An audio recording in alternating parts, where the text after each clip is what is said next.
Minister, you may not like the question, you may not like the premise of the question, but the question is, did you interpret, you as the head legal representative of the country of Canada, did you interpret that manifesto?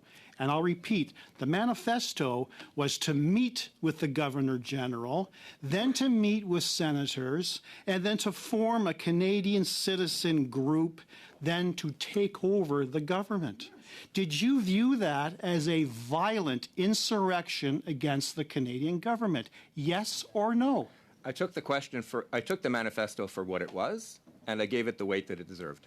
Did you view that as a violent attempt to overthrow the Canadian government? For the fourth time now, Minister, will you answer the question? It's a silly question. I took the manifesto for what it was, right, and I gave it the weight that it deserved. And the manifesto itself was silly, wasn't it?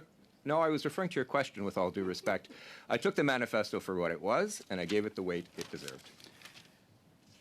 There was no guns found. There were no tanks brought to Wellington Street.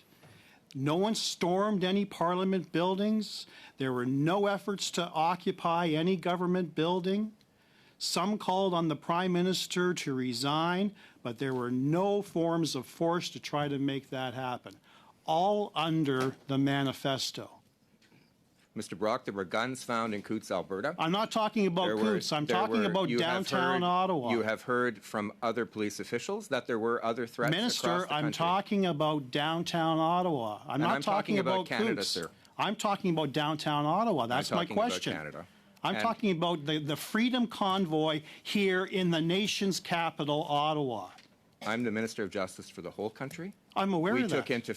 We took into consideration facts across the whole country. You have heard some of them. You have seen some of them published in our documents that we tabled in the House. Time's up.